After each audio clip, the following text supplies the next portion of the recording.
Bam, bam. That's probably what I'm going to do. You talking about like a 1-2, Yeah, right, that's left? probably what I'm Yeah, baby. Give him the old bam, bam. Give the old chastain. You got to do 2 of them because you only got one. Yo, stop it. Don't. You talking to me, boy? Well, ladies and gentlemen, welcome once again to the month of May. We have not started the official month of May, but is edging ever closer. IndyCar coming up. Got Monaco coming up in May, do we not? That's true, right?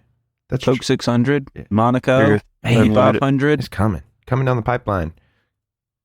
Oh, also the day before all those races, Team Goon Squad at Le Mans for more 3 hours. than the Coke or the Coca-Cola. 600. Yes, That is. Yeah, in the sim racing world, I just got invited to a Nuremberg 24-hour team, and I don't think I can do it, man.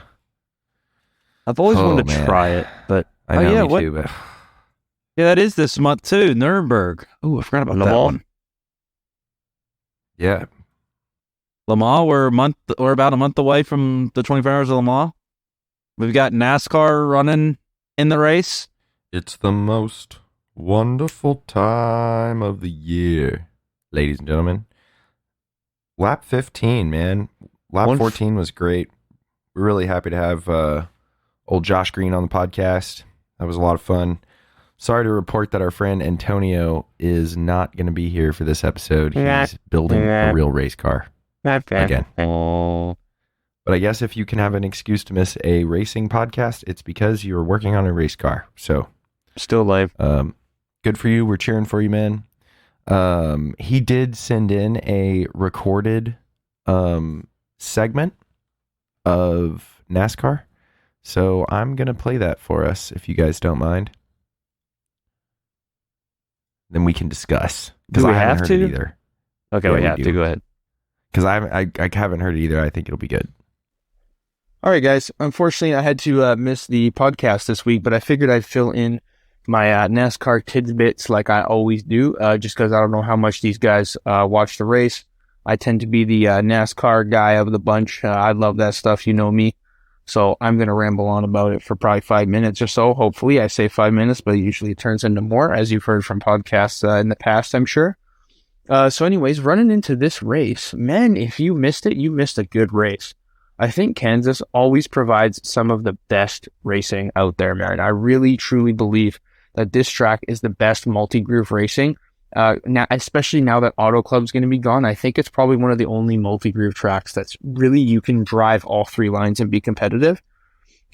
It tends to be more of a top feeder, I feel like. We used to run league races there, and it was a lot of fun. It was always a top feeder track, and then that always opened up opportunities for, slide jobs and crazy passes and great racing. So I love this track personally. My favorite, I think, mile and a half by far. So moving on into the race, man, it was a great race. There's lots of drama, crazy stuff going on. So lap 3 or 4 or something like that, we had Tyler Reddick and Kyle Larson got into it. Nothing bad. I think it was just a simple misjudgment by Tyler Reddick. He came up and pretty much cleared out Larson. Unfortunately, nothing bad. Just sent him for a spin, sent him to the back. I'm sure Larson didn't really appreciate that, but I don't think it was anything malicious by Reddick. I think it was accidental. I didn't get to review anything after the race and see what they said. And moving on, what else happened this race? I mean, the great racing through stage 1 and 2.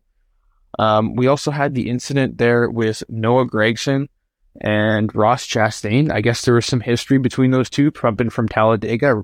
Gragson was pissed off, I guess, because Ross Chastain didn't work with him and stuff like that. And then this race, Chastain actually ended up fencing him, which I thought, in my opinion, was just a regular racing incident looking back at it. I didn't think it was anything ridiculous, or it didn't look like he just slid him up into the fence. It was kind of, I don't know, I think they were 3 wide at the time. They might have been 2, but even if they weren't, I didn't think it was anything bad.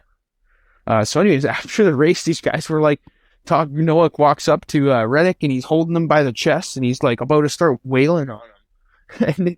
And then what's it called? Ross Chastain tells him he better not do that. And then he throws a punch at him. And there's this guy just holding back Noah and this guy holding back Ross. And by the way, I'm choked about the guy that held back Noah. I thought that was complete and utter BS. They should have let those 2 guys go ham at it, but they didn't, which was really frustrating. I really think they should have let those two just fight it out. It would have been perfect PR. It would have been perfect.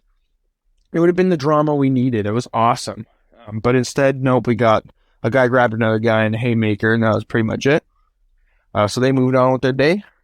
Moving towards the end of the race, we had another awesome. Denny Hamlin was reeling in Kyle Larson the entire race, which, by the way, Larson made it back to first. That in itself is friggin' killer. But anyways, then we got Denny running down my boy Larson. And it was good. Larson had killer runs on the top, man. When you hit that arrow cushion perfectly in the top lane, it was crazy. But anyways, moving on. Yeah, Denny runs him down, and eventually they're coming to like 1 to go, going into, I can't remember, out of 2 or into 3. But Denny gets him arrow loose, and it sends Larson up the track a little bit. Larson gets into the wall, comes back down right in front of Denny, gets a little loose. So Denny ends up running into the back of his left side of his left rear bumper. And that shoots him up into the wall. Denny goes by, takes the freaking W. Larson hangs onto it, although I thought he was going to be done. And man, it made for an awesome finish. I'm kind of happy for Denny. I know I say that I'm not a huge fan of him, but, been listening to his podcast. He's been on the struggle bus for a while there. Hadn't won since, I think they said, the Coke 600 last year. So, not a ridiculous spree of not winning, but definitely good for him. Walked him into the playoffs now, so I'm sure he's super happy about that.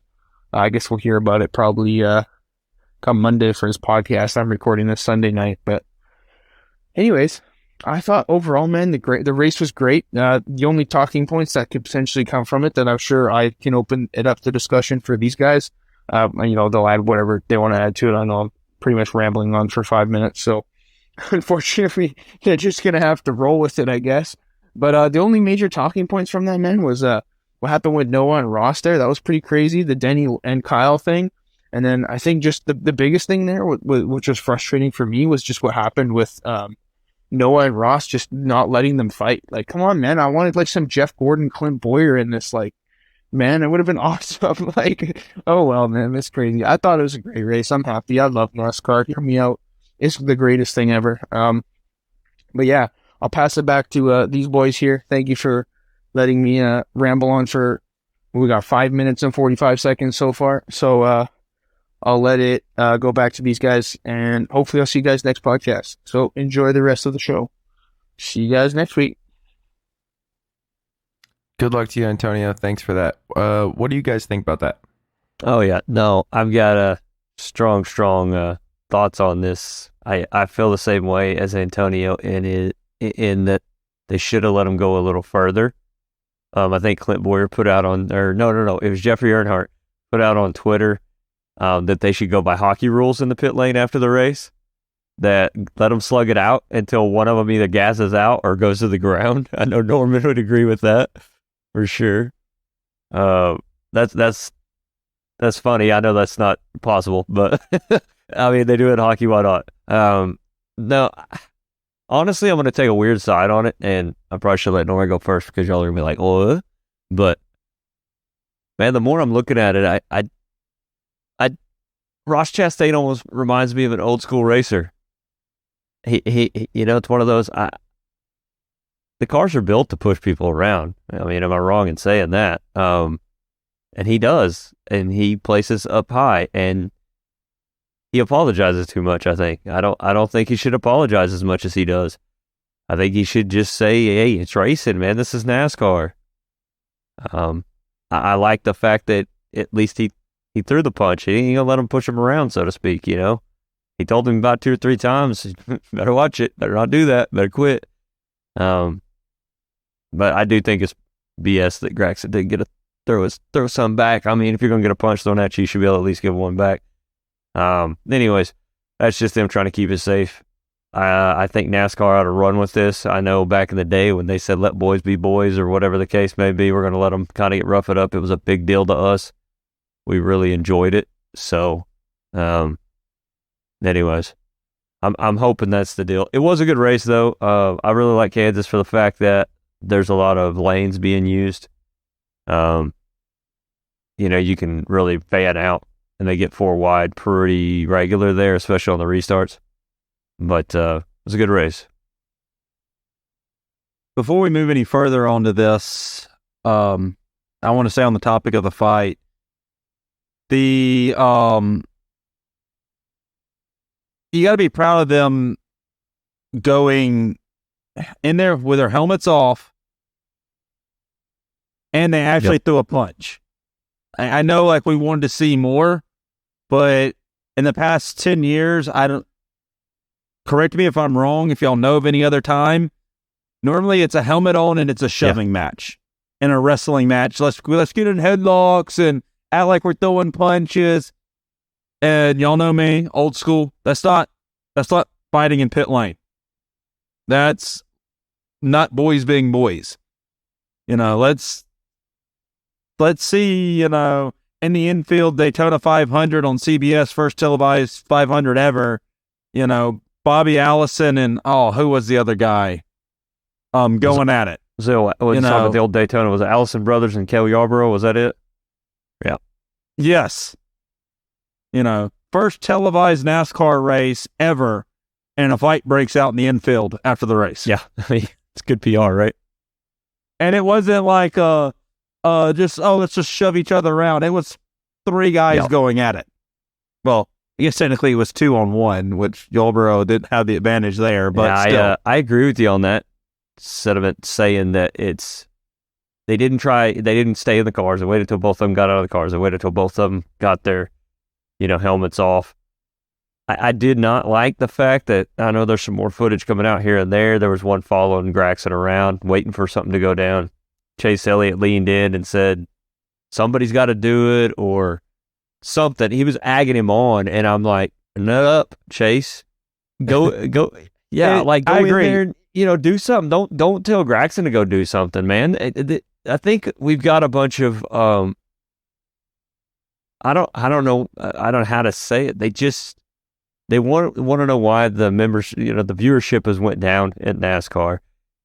And it's because NASCAR was kind of rough and rowdy. There is no more rough and rowdy guys. One of your top guys, kind of not a hothead, but a guy who's known to show his emotions in Chase Elliott, is telling a younger guy or another guy that's, somebody's got to do it. Won't you go down there? Won't you go down there?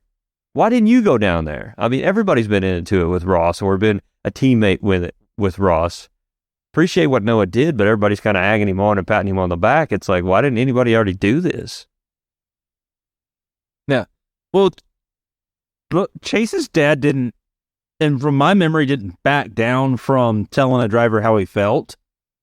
He didn't push drivers to go handle his business. If you got a problem with them, go do it yourself. Yeah, yeah. It's a good deal. I'm kind of glad it finally happened, but I'm glad that Ross got his punch in, and I don't think Ross should change his driving style. I'll say that. So that might get a lot of ruffled feathers, but I really don't care. I like it. Well, I think you look at it, and it's how Antonio was talking about it, how that track races, it opens the door for this stuff to happen. And yes, coming out of 2, Denny got into Larson. Denny just said it, the normal Denny comment, it's racing, not like Martinsville comment, but that's racing. And then they go to Larson, and Larson kind of agreed with him. Like, he's like, yeah, And from my view of seeing that move, Larson did look like he was coming off the wall. Denny looked like he was trying to get up to get the side draft, and they just came together, and it was unfortunate. And I think Larson also, and I could be wrong, I think Larson knew that Denny had him coming out of 3 no matter what. Yeah. So I think Larson was like, hey, I still finished second, no harm, no foul. Let's go on about our day. And, they could, behind closed doors, they could have talked about it and solved things, or they could not have, and it could flare up again this season. Yeah, I see that one as just, I hate to be this way, but it is kind of a racing incident. I mean, he either thought he was clear and was going to tug up behind him, or he was trying to lean on him, and things didn't work out. That's what I call a racing incident. It wasn't, I don't think he deliberately took him out to win the race, I guess is what I'm trying to say. No. And I think people do have to understand, NASCAR, you do lean on other cars. You don't just give space because you can door these cars, especially on the last lap. And oh yeah, and that's part of racing, and you've got to understand that a guy's going to do that to you. And definitely on last laps, even in sim racing, I would freaking use as much of the track as I possibly could to keep the car behind me. Anyway, they're faster than me. I thought Kansas was a good race. I've always loved Noah Gragson. Like, I collect his stuff. I've talked some crap about Ross Chastain, but secretly, I know what to like and what not to like. I also collect his stuff. So this was kind of like a fun thing for me. Also made me a little money because all of their stuff's worth more money now. But I'm really sad I couldn't see Noah whop Ross Chastain, because I think Noah would have whopped him. That's just my opinion. And I'm sad that he got held back. And the racing was the racing, but that's all I could focus on after that was the fight. So anyway, that's my NASCAR take. Dave's NASCAR take. To go back to that, what you said, I think you got to walk in that situation and you've got to throw the first punch. You don't give the other guy a chance to throw the first punch. You have to throw the first punch. He warned him. I mean, he says it blatantly. He did. Better quit. He didn't quit. Yeah. Once you hear you better quit, you might as well just throw a punch. You better start waylaying. It's over. It's going to happen now. I guess a lot of these guys haven't been in bar fights. The one thing I noticed, I think Goodyear got the tires wrong or something. It just seemed like there was a lot of one-car spins coming out of two. I feel the same way. At the same time, I kind of like it. I've been wondering about the quality of driver that they've been bringing up on how much they have to drive due to the cars being a little easier to drive than the old ones. Sorry, we always touch base on sim racing, but I mean, go get that Gen 4 car that iRacing just put out and go try to do the same things that you do in this car. It's a different ball game, and I think those drivers back then were a little bit, I don't want to say better at driving. They just had to be. You know, you had to learn how to wheel a loose car, and I think that's been I don't think that's been a problem for the current drivers that we have out there, so it's good to see, for sure. I thought it was a little annoying, though, because it was just like, caution, one car spin, caution, one car spin, caution, one car spin. I was like, true. I'll get you that. Yeah. I'll give you that for sure. But I do agree, if maybe it's a skill level and they just don't know how to drive a loose car on a track like that. That's my personal take, but I know a lot of people are going to trash me for that. I don't care. That's what I think. Not that these guys can't drive. I'm not trying to say that. It's just, I think the cars were built a little bit easier to drive, and they probably just haven't been in certain situations that older drivers have been in due to the ability of the car. Yeah. Ladies and gentlemen, you heard it here first. Levi says these drivers can't drive this car. Well, not this car, but a car, some of them. I think I've touched base on this, how there's some names that have been around NASCAR for over a decade now, and I don't know how the heck they're still there. Yeah. That's for a whole nother podcast, right? That's for a whole nother podcast, man. Yeah, but I'm kind of going away from the Kansas race. I did hear a little bit of snippet of the Rocket Man maybe coming back. Ryan Newman may be coming back under Rick Ware Racing for a limited schedule, which is kind of neat for the old fellas. We like to see the old guys come back and get another chance at it. So he can always qualify. I always like it when they come back, though, and it's like they never left. It just seems like lately they all come back, and it's like, are they even in the race? They've missed a step. You can tell that they're coming back. They've missed something out there. You know, I remember watching the early 2000s and stuff, like when after Bill Elliott retired, he'd come back for a limited schedule, and it's like he's running still in the top 10. Mm-hmm. It's like, he still got it. Yeah. Mark Martin did pretty good too there towards the end. He never really fell off completely. Still had top 10s and stuff. It still hurts me to this day he didn't get that 500 win. He was so close. He's doing really well, though. I'm watching him on Instagram. Man's building motorhomes and pulling Escalades behind him and all kinds of stuff. He's having a good time. Trust me, he's not hurting. I don't think any of those guys are, man. You're No. a retired NASCAR driver. A good one. Especially around like the late, I guess all the way through the 90s and early 2000s. Your T-shirt sales alone made it where you're doing pretty good. How tall was Mark Martin? He was Yeah, I think he was a little short. guy. He always reminded me of my uncle. Was his name Mark? Was it No. Martin? Oh, okay. No. But anyways, yeah. Man, yeah, Can we talk about something else now? we're gonna move on from NASCAR for sure on that Yeah. note. We wanna hold F1 off for the final stint and talk about what we got coming up this month. Yeah, sure. Let's do it. We got a lot Yeah. coming up. Oh yeah, we've got, we're about a month away from the 24 Hours of Le Mans, which Dave's gonna love. We got a NASCAR running in it, Yeah. so that's gonna always be Yeah, that's so Jensen interesting. Button. I love Jensen Button though, so it's okay.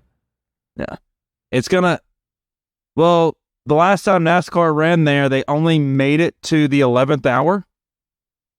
So we'll see if they can go longer than 11 hours in the race, which I think they can. I think the technology and engineering is there for that car to make it there. Agreed. It's going to be interesting to see if anyone has anything for Toyota. So far in all the WEC races, Toyota has dominated every single one of them. But, this race means more. This is the Daytona 500 of endurance racing. This is the Indy 500 of endurance racing. This is the Monaco Grand Prix of endurance racing. So, the pressure's on. I think if we had to pick a car to win, it's going to be the Toyotas. But maybe my boys from Ganassi Cadillac can pull a miracle Man, off. it would be cool if they showed up and they were just even. I mean, even in like qualifying or something, you know what I mean? Like, it would be cool if they could just keep up. Oh, it'd be exciting. I would love on the final, the final hour to have 6 cars that are all on the same lap Yeah. entering the final hour. That will be, because anything can happen.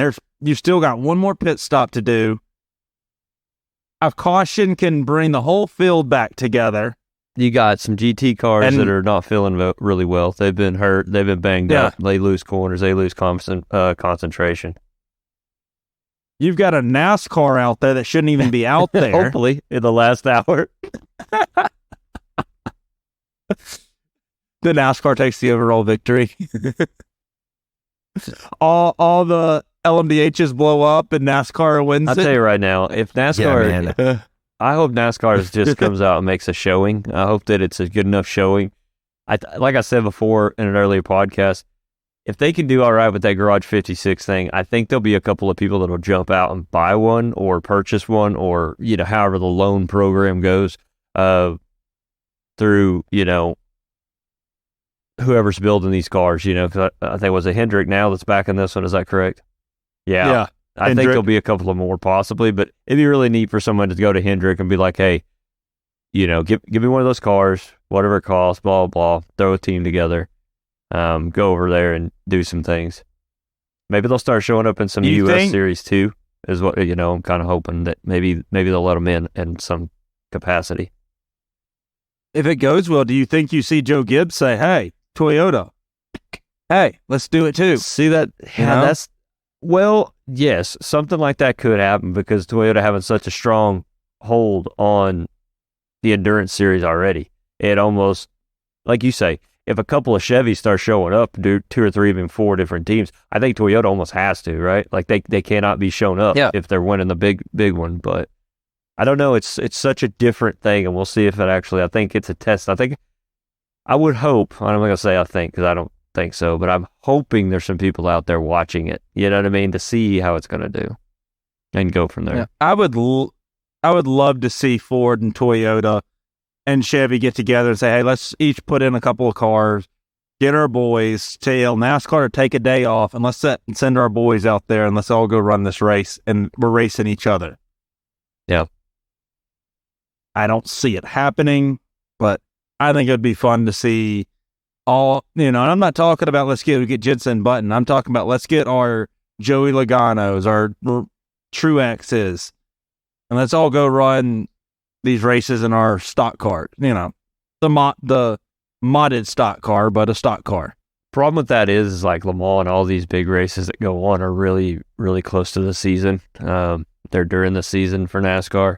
I know these guys can do it. I know there's people that are going to go do it, but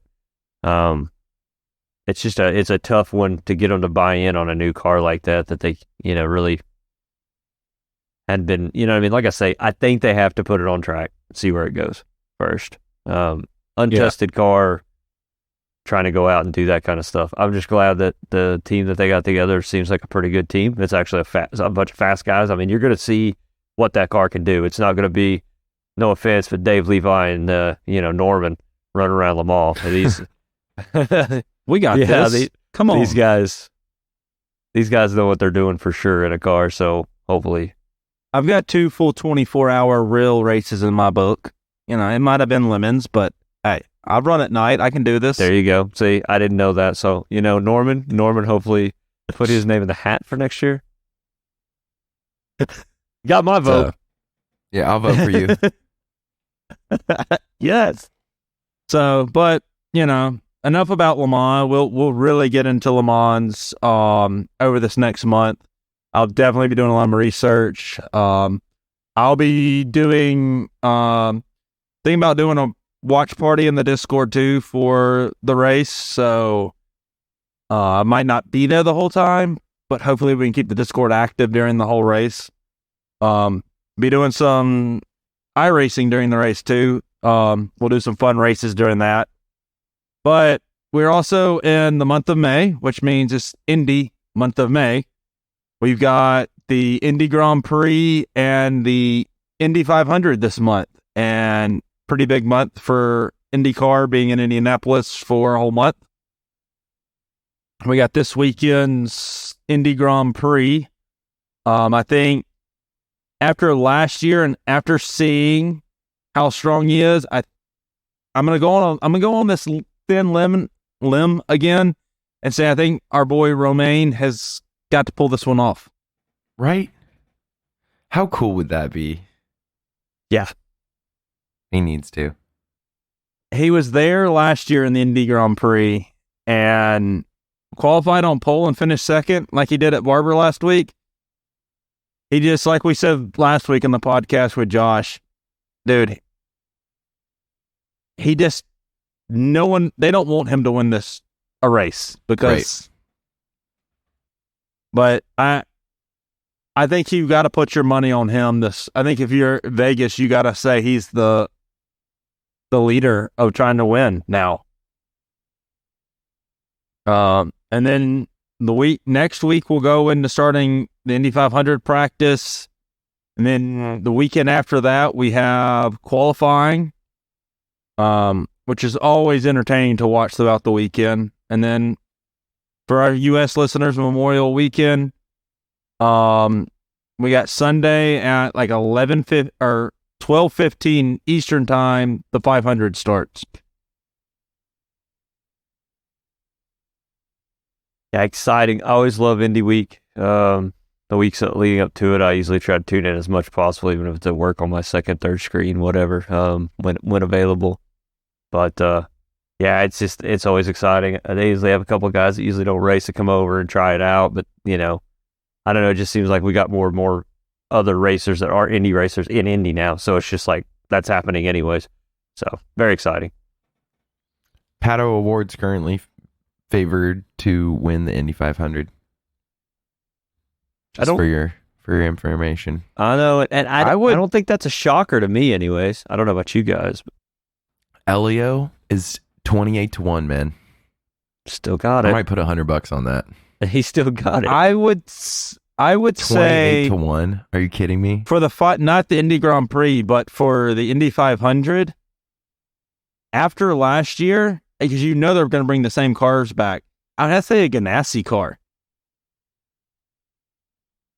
Like, Ganassi dominated the 500 last year.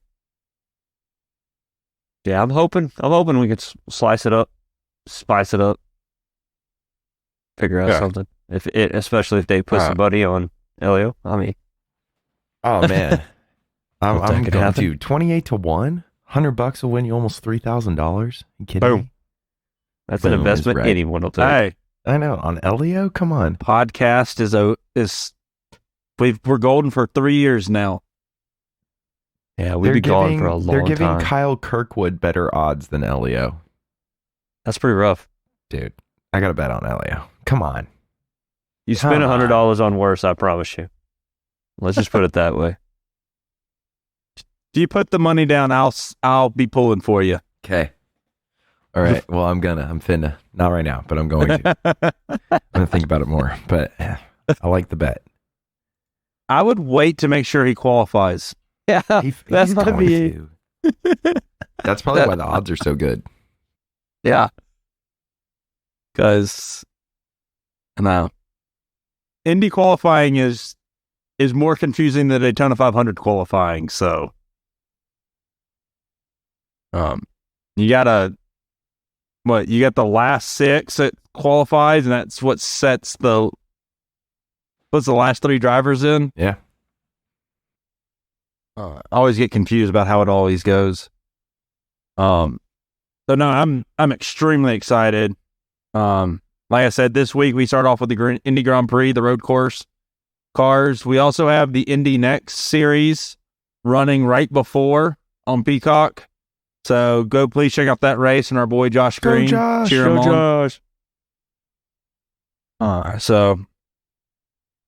And yeah, then we have, the Coke 600 coming up Memorial Weekend with Monaco. So that Memorial Sunday, you have Monaco Grand Prix to start the day off. Boom. Indy 500 and the Coke 600. Boom, boom. And the Indy 500 and Coke 600 are still too close to each other, right? To have the dual drivers? I think so. Used to do it back in the day. Tony was really big on that. Tony Stewart. But yeah, I think it's too close together. Yeah. But I always loved. Go ahead. No, I was just going to say it was really amazing when they could do that stuff. Yeah. I really wish it was still available. They pushed the Indy 500 back. It used to start at like 11:15 Eastern. Now it's 12:15. I think that's what throws everything off. And I used to really like the Indy 500 starting that early because we hung it like an hour break between the Monaco Grand Prix and the Indy 500. So I'd start off my morning, get up, watch the race, the Monaco race. Then I'm like, okay, I'm going to go outside. I'm going to start cooking on the grill. I'm going to grab me a beer. And then I come in and I watch the 500. And then really at the 500, I went out and like played on the water. I was like, I'll catch the end of the 600 when I get back in tonight. Yeah, it's like World Race Day. It should be a holiday. It is. Weird. Absolutely. But it is. We have Monday off from work. Yeah, and sticking with NASCAR schedule for just a second, I mean, the month from here on out's pretty neat if you're a true NASCAR fan. You got Darlington, they're going to be doing throwback paint jobs and stuff, and I've seen a couple of the little teasers, and I love it. Actually, Chase Elliott's going to be running an old Evernham Bill Elliott, the old red car with the 9 with a little E hanging off the end of it. Anyways, I'm a paint guy. I love them paint schemes. And then the All-Star, race is the 21st, and then the 600 at 28th. NASCAR's pretty loaded up, so that'll be kind of fun too. We're at North Wilkesboro, right? Yes, sir. That's what I thought. I'm gonna have to tune into that. Yeah, that's gonna be interesting. It's gonna be fun. I think it's gonna be fun. I hope it is. I hope they make it fun. But anyways. I wish they'd bring The Rock back, but that's just me. Yeah, I love The Rock. I really liked him in Jumanji. I also thought Jumanji 2 was pretty good. I thought Jumanji 2 was trash, but anyways, another podcast. I'm not a NASCAR fan, as you can see. What is The Rock for those non-NASCAR fans? Rockingham. It was one of them old racetracks that they keep bringing all these new ones. And I told you we got all these old ones. Why don't we just bring the old ones back? Yeah, that was one of them. It was a real tough track there. They don't race there in any series, do they now? I think some like really small series still race there. Yeah. So it's like a mile long course, but it's only 2 lanes wide, and it's kind of like in this like weird funky triangle shape. And it's fast because it's got some high banking on it, but it's like Darlington, you're gonna put it in the wall. There's nothing you can do about it. Well, I think let's move on to Formula One. Formula One, baby. You know how it goes. Sorry, the words of Antonio since he's not here. Formula One, baby. I can't do it good. I can't do it good, Antonio. Baby, you just got to add an A at the very end. Formula One, baby. A. It's so messed up. You can't even. We just need a little Cool J to introduce it. So, I'll be honest with you. I wasn't really impressed. Dude, it was a cringe fest. The whole weekend was a cringe fest. The whole thing. I know it.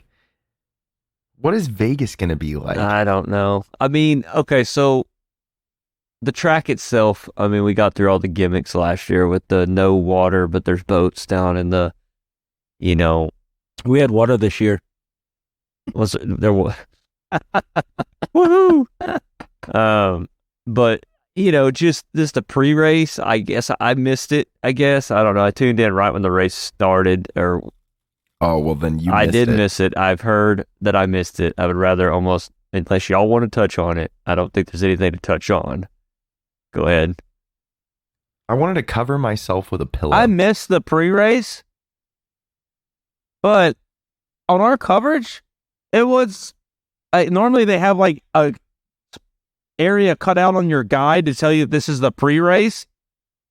There was none of that, so I thought it was like an extra long pre-race. I'm glad I flipped over. I thought I was flipping over 30 minutes late for the pre-race. No, I was on formation lap. I was like, oh, perfect. Yeah. Like Dave said, pretty cringy. And then skip to the end of the race. They bring the 3 guys that win the race. They have to go like under a tunnel and like through the whole Hard Rock Stadium to the other side so that they could do the celebration. Why? I turned it off after I watched everyone cross the finish line. I was like, okay, good race, goodbye. Yeah, like I just don't. Anyways, so if we want to touch on the racing itself and the race itself, I mean, Verstappen ended up 9th due to some crazy qualifying stuff that went on there. But he had no trouble. I mean, coming through, it blew my mind yet again how fast that car is with DRS open when the Haas and the Ferrari were in front of him, and he just literally took them both like they were literally standing still. Hey, I want to say the ball's on Magnussen to keep sending it in there, though. No, don't get me wrong. I put some race notes together, and one of them says, it's crazy how hard it was for the Ferrari to get around the Haas and how hard they fought back. The improvements that they've made to that car, if they can continue doing that. I've heard that they've got a real good influx of money right now from that MoneyGram sponsorship. Yes. That influx of money is really putting them in the top tier of money. Now, do they have the people in the garage to get the job done? We don't know, because if this is true, this is the first time they've had enough cash flow to keep up. I'm hoping that what we saw is something, because K-Mag came home with a point. Unfortunately, they didn't have like long race speed. I think the car at the first of the race was like a 7th place car. Unfortunately, it just didn't work out for him for whatever reason. And but they're showing some spunk, right? I think they have a driver lineup that can put it together. If they can put some money into the car and actually try to start getting competitive, I think your drivers can grab a place or two with that car. They can overdrive that car to get another place or two. Now, that is me being a homer. Man, true story. Yeah. But I don't think the driver lineup's anywhere near the top half, I don't think, of this year. I don't know. K-Mag never really did get me excited that much. I think they fixed his car up a lot and kind of left Mick in the dust. in my mind real quick, it's hard to lose a Schumacher or fire a Schumacher. He has to do pretty bad. So you can make that happen through car development and then let him roll on down the road. Hulkenberg, I liked him back in the day. I think he's a cool guy. He's a good enough for the seat. Those two drivers are great for Haas right now. I'll say that. For the next year or so, it would be great, maybe even next year. But they're going to have to, if they can keep up there in the top 10, top 7 to 10, if they can start punching out numbers like that, then maybe they can bring in some talent. They have experience on their driver lineup, and that's what they need. Oh, yeah. And they're telling them what the car is doing and what ain't doing. They've seen enough from different cars and different teams that they should be able to do really well at that. And I think that's where they get it. That's when they get up against these battles with like the Yukis and the Norrises and stuff. These guys know how to drive these F1 cars. They've been there long enough that if you give them a car that is a little bit less or equal to these guys, I think they can do it. Now, Norris, maybe not. He's a hell of a driver. I think he's getting much more out of that car than what that car actually is able to give. Yeah. Yeah, that car is toast. McLaren is headed in the wrong direction. I think they've been in the last 4 for a lot of races now. They're just constantly fighting an uphill battle. I don't know. I used to think it was great management. I used to talk up the management there. Of course, I'm a homer against McLaren because, the boy Ricardo and all that situation. But I think there's something else going on. They're just not getting it done. And they seem to have a car. It's not like it's missing side pods or anything, I guess what I'm trying to say, Disappointments from there, of course, Logan. I mean, we all want to see him do a little better. Yeah. Albon put at 14th finishing position. He was fighting some guys off and on all day. Logan, just it is what it is. Afraid that maybe he's not the great American hope that we were thinking. Of course, he's in a Williams, but you got a teammate who's got the same car and he's doing better than there's something going on there. And I don't Piastri, think that's a rookie track. Look at the last 3 guys who finished the last 3. All True rookies. that. True I that. think that shows you it could be a track issue with those rookies. The bad thing is, I was getting ready to go to my next point, was that those 3 guys have been kind of lackluster this season. I know that they are rookies, but we've seen rookies do a lot better than De Vries, Piastri, and Sargent, what they've shown us so far. Cars are still new, second year, right? So maybe they're just coming to grips for it. They've never raced anything like this. So we'll have to see. I mean, only time will tell on that. Of course, out of the rest of the people that's there, Lando, I mean, they've got to do something with McLaren. I think he's a better driver than what he's showing in the car, and they've got to do better. Drives of the day, I don't know, man. Might give it to Russell. That dude looks strong for that Mercedes car. For me personally, drive of the day, of course, Verstappen, hands down, right? It's almost like everything we give out now is like minus Red Bull. George Russell had the drive of the day for me because he really looked strong. Of course, Alonso, right? 1-2 Red Bull, third place Alonso. How many more times do you think we'll see that? God, man. I think that's going to keep up all season. I think we may see Mercedes take 1 or 2, but we can't get too excited about anything yet, man. I'm also really impressed about Russell just outclassing Lewis this year. He truly has just outclassed Lewis. Yeah, and there's been plenty of people that said that Lewis has never had to drive a car, so to speak, in a long time. He's had a really good car that, they showed it when they put Russell in there, and he almost won a race a couple of times before they switched to these cars. He's coming to grips with the car, and he don't really like it. There's also some stuff going on outside racing that he's not dealing with. I think they're trying to make an F1 movie, I've heard, and he has a big deal to do with that. Also, there's contract talks, retirement talks, all that stuff starting to stack up. Maybe that's hit his head a little bit. I would think that he's probably better than that, but who knows? Yes. On that movie, Brad Pitt will be driving in Silverstone. That's pretty cool. Did y'all see that Colton Herta tweeted Brad Pitt got his super license before I did. Cool. Shots fired. I love it. But going Love it. back to like disappointing performances, I think we need to talk about Lance Stroll. Yeah, no, when we got to, you can't not talk about it when your boy, your teammate's in third. You should at least get some points. Yeah. He finished 12th, not just 11th, 12th. Sonoda was right in front of him. And he wasn't, yes, I'll be honest, guys, I fell asleep during part of this race. Long weekend, was at a wedding all weekend. I didn't hear them talk about him at all. Like, not even like put the camera on the guy. There was a couple times that they did, but it wasn't really. I mean, like I said, it's just a simple fact that your teammate's Alonso. Your dad owns the team. They're giving him equal equipment. There's some of these teams that you wonder, is this guy getting the shaft? Is this guy actually getting what he should get? This team, pretty much. They want Alonso to do well because he's getting the best you can get besides a Red Bull right now. You know that they're giving his son just a good equipment, and it's not working out. And I think last week I jinxed him because I'm pretty sure that I told him that he would be in the points this week and told him he did a great job at the last race. So that's my fault, Lance. I will never do that again, bro. I will never give you the props of points on my team. But I'm so sorry. Yeah, sorry, bud. Ferrari, how many times are we going to talk about this? That Ferrari has the speed. They're actually, I think, faster than like Mercedes, but they just can't get it done in the race. Again. No, that was a disappointment for that race.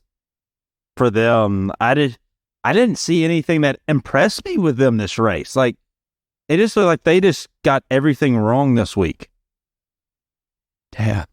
Well, I mean, this week, there's always something that it's a debacle.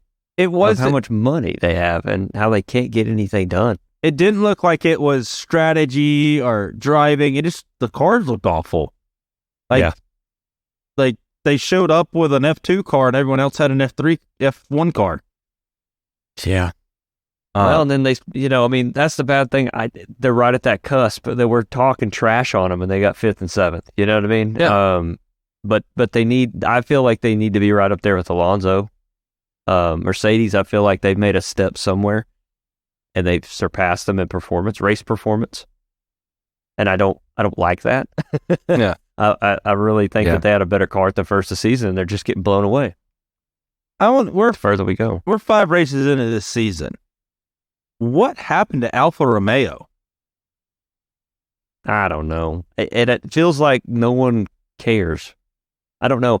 I'm sure their drivers care. Don't get me wrong. That was kind of a bad statement, but like F1 as a whole, no one's talking about it. I mean, the guys look fine when they get out of the car. And like you said, they had decent speed. They were top the mid pack there. Well, Bottas was challenging Mercedes last year. Mm-hmm. And now it's just like, no. It's like someone put a parachute behind their car now. Yeah. And then moving over to the Alpines, Pierre Gasly, Ocon, 8-9. I think that's a great day for them. I think they go home. They probably learn some stuff. Keep working on the car. I mean, if you look at it, it's Red Bull, the one Alonso, then Mercedes, Ferrari, and then them two. I think that's a good place for them. I think that's where every week they should be there. They got the AlphaTauris. You got Tsunoda right outside the points and De Vries dead last of the runners that were still going. Don't know I don't think that driver lineup's good. Yeah. I think looking at the first 5 races, F1, and this is gonna step on some toes. F1 needs Andretti and Cadillac right now. They need something. It's just too still right. Like, don't get me wrong, stagnant. I'm gonna tune in to the race next. What are we going? I'm gonna turn into the. I'm not even gonna try to pronounce it. Yeah, the Ferrari race. The Ferrari race in Italy, but I just feel like we are getting to that stagnant, like we were all hoping coming in. I think the racing was better at the end of the last generation car than it is in this car? I'm hoping it gets better with this season with time. I'm hoping that some of these, I mean, we've already seen that some of these guys are, the cream's rising at the top with the upgrades, so to speak. Mercedes is leaps and bounds. They're doing really well, but they should be already up there at the first of the season. So that's kind of still a question. But Haas, right? They're showing performance. They're showing that they can fight. But is Ferrari going to limit them?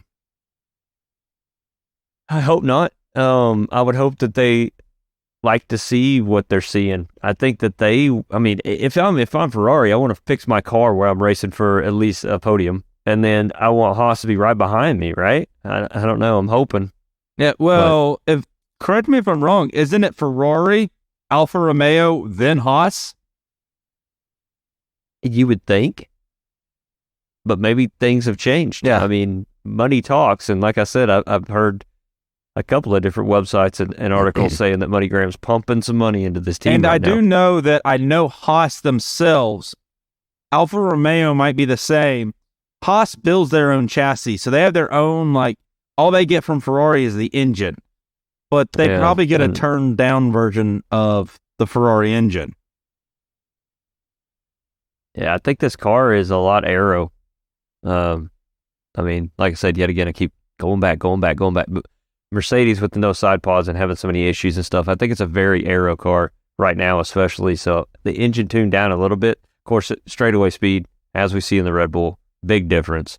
But I think you could be okay with a couple less horsepower if you can build a better car right now.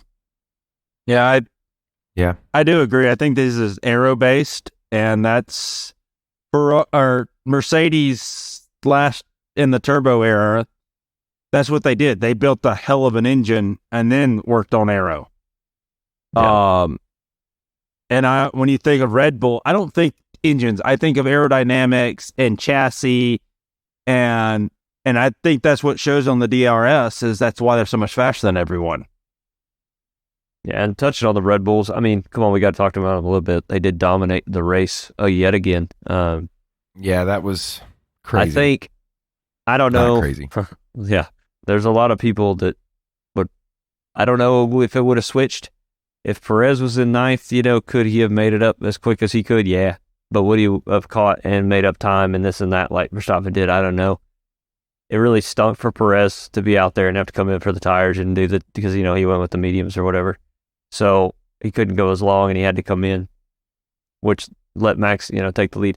They did, when he came back in though, I'm glad they raced clean and I'm glad they let them race. That pass was not sketchy by any means, but it makes you a little nervous, I'm sure, the Red Bull camp. But they both played by the rules. After the race, I'm always real big on watching them, seeing how they're reacting with each other. I don't think there was any hard feelings there. I think Perez knew that he was just faster that day, and he had the tires at the time. In fact, he said something about that in his post-race interview. He said, hey, he had the tires, he had the car.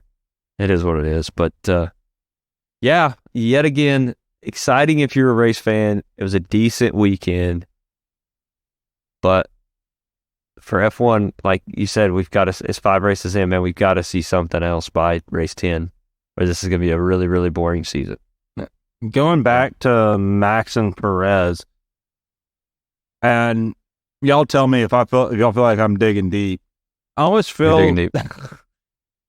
I feel like Red Bull after Baku was like, these engineers, they know numbers, they know tire data, they can get enough, definitely with 3 practices.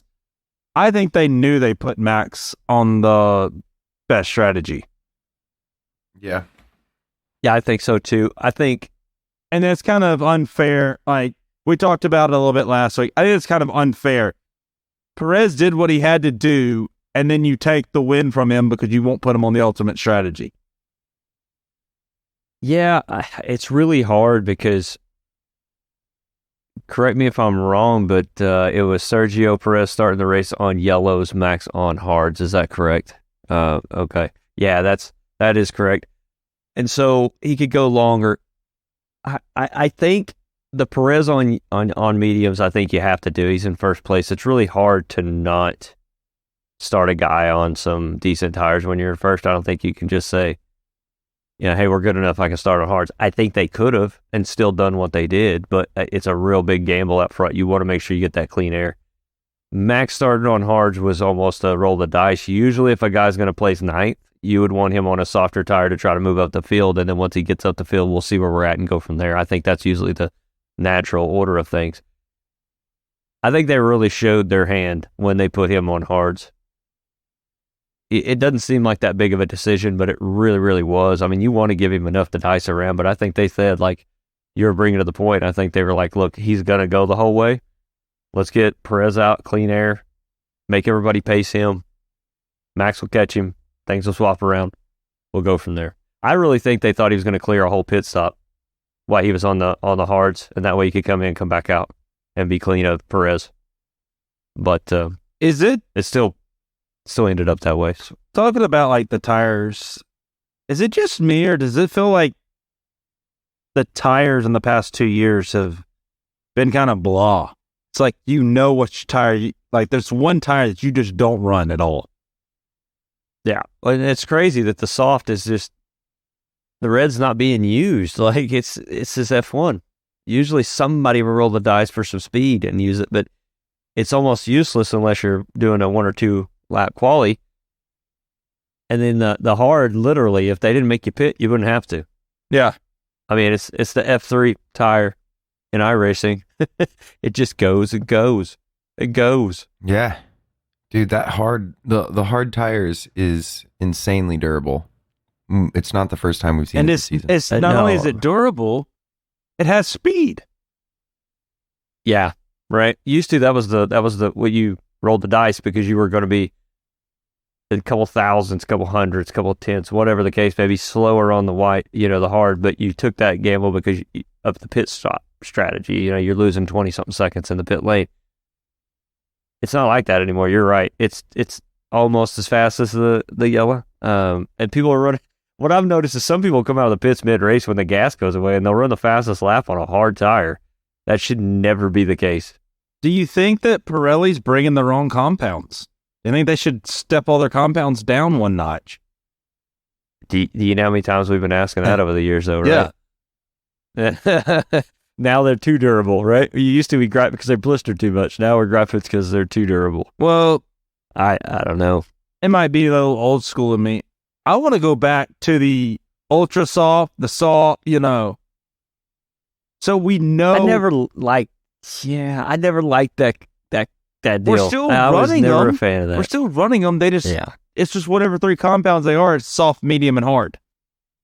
True. And story. so now they we don't know what spectrum of, compound they actually are. You can't go back and be like, I can go dig it up, but I could used to be able to just go back and be like, oh, they ran the ultra soft here.